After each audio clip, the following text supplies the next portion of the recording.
All right, first question will be Irish FL from Warchant. Awesome. Brendan's gone first every time, so I had to jump in here and just try to I like it. battle backwards. I like can't be at the back of the line all the time, man. That speaks volumes of your character. Now, come on. Coach said that Jordan didn't play a ton, but looked real efficient when he was. I want to ask you a big picture question about him, just from something watching at practice. It almost seems like when he does take off and run now, it's almost like, oh yeah, he's got that too. Like how far has he come in terms of that's not even really the first way you guys look at him to hurt people? Nah, Jordan's quarterback, and he's just especially talented to have the athletic ability that he has. But his mind is what makes him unique and differently because how he sees the game and his decision-making skills. He knows, he's an athlete, so when things break down and it's not what it's supposed to be or the timing is off, he can make a play. But, he's playing quarterback, and he's been so locked in with it. What I've loved about Jordan is his preparation, because, you have to limit him some, but, his preparation remains the same. And that's why he's, being able to perform like he performs. All right, next will be Brendan Sano from Knowles 247.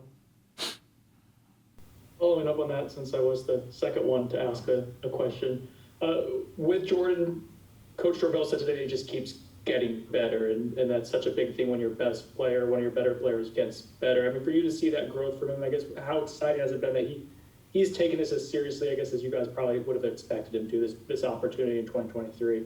Yeah, he's taking ownership in his own growth. As coaches, we want to push him forward, but I believe he has an expectation for himself that's so high that he's trying to reach that expectation, which is keeping him focused and keeping him locked in. You're watching his decision-making, his control of the offense, his ownership. And, of course, he still has things he wants to work on, and, you would tell him these things, he'll tell you the opposite. So he's just taking that ownership into his own hands and really taking responsibility for the offense, and he knows it, and he's operating at a high level. And I just want to go back and say, again, his preparation. Because a lot of times you get worried when you limit a guy. Is he locked in? Is he still going to take the reps as he's taking them? And he does that at a high level, which is, when he does get the reps, he's performing at a high level. All right, next will be S.N. Casson from the Tallahassee Democrat. Coach, how are you doing today? Coach Norvell mentioned that, Jordan good day, the three backup quarterbacks kind of up and down days. What do you see from them today? Yeah, we threw them in some tough situations. The install got bigger too, so they got to be decisions making. Also, some different situations. So we threw them in some real situations, and you saw some good and you saw some bad. You saw whether it be fourth down situations, whether it be third and long, third and short, just decision making and things like that, and having to scramble with those things. And also, you're in there with some young old linemen, some young receivers. So sometimes things break down, and where do you go and what's your response? So I think as we continue to put them in those challenging situations, we'll see the continued growth. But as the situations increase, we got to do a better job of handling those different situations that we're throwing them in. Because it's a different situation each time. I'll go back to Brendan. Just being there, we've seen Ken Tron-Portero at practice be consistent in how he's performed. But Coach Atkins, Coach JP were asked about him today and just the growth they've seen from their vantage point. For you, I guess, what's been his biggest area of growth this spring, this offseason? You talk about Fuller, said Tron a problem. Oh yeah, Tron has been here since the beginning, and he's earned his way. He's kind of like the unnamed soldier that we have, because he is the true development. We talk about development, we talk about Jordan and things like that. Tron is that on the outside at receiver. We talk about the guys we brought in, and Tron has been here, and now he's developed himself into being a real weapon, and it's exciting to see him and Darion. So, you have those guys you bring in, but you also got those kind of homegrown guys that have been putting the time in the weight room and really developing themselves and developing their skill set. Tron is the example of that, and now you're starting to hear his name more from the counterparts, and he's worked his way into that. So that's that true development we talk about that, you go through with those young players that have been, sitting here since the beginning. Next will be Aslan Hagavandi from Warchant. In terms of the scrimmage performance from your guys up front, I guess kind of how you characterize the way the offensive line played, and was today as much about cross-training as it always is, or you start maybe dialing in on a couple guys, finding maybe some spots you feel a little bit better about where they can perform at? Yeah, we had some guys that got a little comfortable, so I threw them in some different spots, whether it be changing from left tackle to right tackle with with Bless and Julian and, some different center guys, Darius, Casey, Sapp, and playing some guards. So I'm always going to give them those challenges once they feel good and comfortable in the offense. So I think we've gotten to that point, we get into the second scrimmage where they're having a good grasp on what to do. It's just now, all right, now that you're comfortable, I'm going to make you a little bit uncomfortable. Can you still perform that if you're on the other side? So it's that continued growth of finding that. When it's going too good, I'm always going to switch it up and create a different challenge just so they can keep fighting through something. So we're starting to get to that point. So I guess I could say I'm pleased with their knowledge. We're not having as many missed assignments. They're starting to understand what we're trying to do with the different fronts and things that the defense is presenting. But now, it's a unique challenge because, now guard, right guard. Let's see what you can do at left guard. Let's see if you can flip it in your mind. So it's good to get to that step of the development. So yes, cross training is becoming a big deal for it right now. Okay, we'll go back to Ira. From what we could tell in practice, look, Casey Roddick, obviously, he's played a lot of college football. He can block guys. He can do the physical stuff. The transition to center, how big of a challenge is that since you hadn't really done it before, and how's that coming? Yeah, center is that deal where, you do it in CQ is perfect. You do it in Indy is perfect. You do it in inside is perfect. And then we get to a team, it's a little bit more thought process. That ball as consistently has to be snapped better with the thinking involved in operating the real offense 11-11 football. And you can't simulate that, so you got to put them out there and let them do it and just kind of give him some location skills. But I think he's growing in it, and I think it's helping us and creating that depth that we need at that position if we need it, or have to go to it. And he's a guy that's an old head, so he picks up the offense really quickly because he's played a lot of football. He has experience, so as long as he can hear the concepts, he's pretty well versed. It's just more thinking in the 11-on-11 when you have to snap the ball and also hold different cadence and things like that. But I'm very pleased with Casey Roddick, man. He's a good football player. We'll go back to Brendan.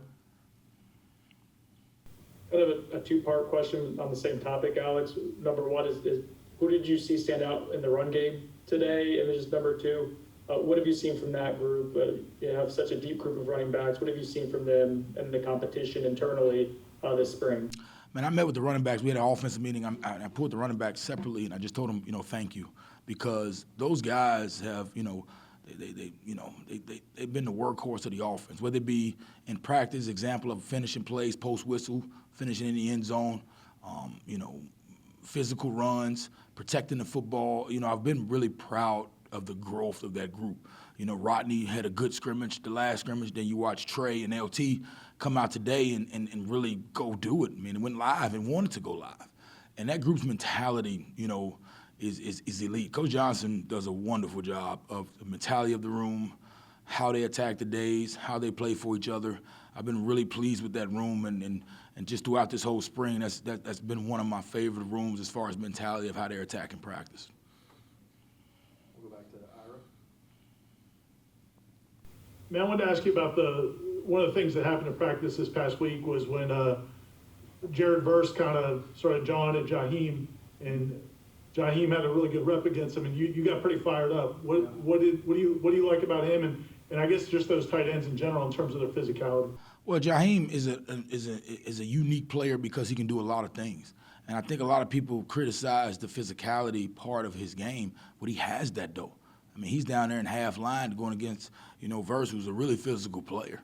And, he got after him pretty good. And, and Verse was excited for him, too. He told him good job, because he saw that come out of him. And that's what you want when you're creating those kind of competitive drills and competitive moments, the I can of it. And, he came off, tight hands, tight elbows, and he's a powerful dude, man. Now, that matchup is not ideal for us. We're not trying to create that. But if it happens and he can do it, that makes us very unique and very versatile. So I was proud of Jaheim because he's been making himself uncomfortable and doing some things he might not necessarily see he wants to do, and he's attacking it. So, man, he's a special football player, and I like the way he's pushing himself to grow out of those uncomfortable situations. We'll go back to Essen. Yeah, Coach, it seems like Ja'Kai Douglas in practice is constantly getting open, winning his routes. What growth have you seen from this year, and how do you do today in the scrimmage? Ja'Kai's very similar to that situation or that conversation we talked about with Tron, Darian Williamson. Ja'Kai's been here since the beginning, and he's been developing and getting better and becoming a weapon. I remember he missed quite a part of the season last year, and as soon as he stepped in, Ja'Kai's made some big plays here at Florida State. I mean, you go back to the catch against Notre Dame. You go back into the third down conversions he's had. I mean, he played some running back, had carries. Ja'Kai's had some special moments at Florida State, and I think now he's kind of grown into his own and being that veteran player for us. But Ja'Kai's a really good football player, very versatile, can play the outside receiver inside. We can line him up at running back, and his quickness gives him a unique advantage when he's in that slot position. But Ja'Kai's had some big plays. You go back to, in the Miami game when he caught the inside fade route to get us going in the red. I mean, he has had some big time moments at Florida State. So he's a good player, and we're lucky to have him because he gives us a comfort level of being able to go in multiple spots. Would like to add one? Jeremiah Byers, a guy like that that's played so much football, like, is that a luxury as a coach? Is it a challenge? And I guess maybe how has your mindset evolved in terms of what Jeremiah can be for you guys up front? I like Jeremiah because he knows how to attack, and his attitude makes him different than most players I've been around, where he loves practice. And I'm going to be honest with you, I played O-line. I don't remember if I loved practice. I wasn't too excited to go out there. I mean, I knew I had to do it. I knew that was my role, but he loves practice. He loves the preparation. He loves the process. So Jeremiah is going to put himself in position to have a lot of success. What I need from him is more consistency in the focus part of the game. Just like we talked about with those young quarterbacks, he's played a lot of football, but now I need to see that growth of taking the ownership and being a veteran player that understands down and distance, understands what my stance has to be and the consistency of it, my eye discipline, where am I looking pre-snapped, if I'm giving away the plays or not. So I need him to see to take that next step beyond just running plays and blocking. And if we can see that come from him, he can help this football team a lot. All right, thank you, Coach. No problem.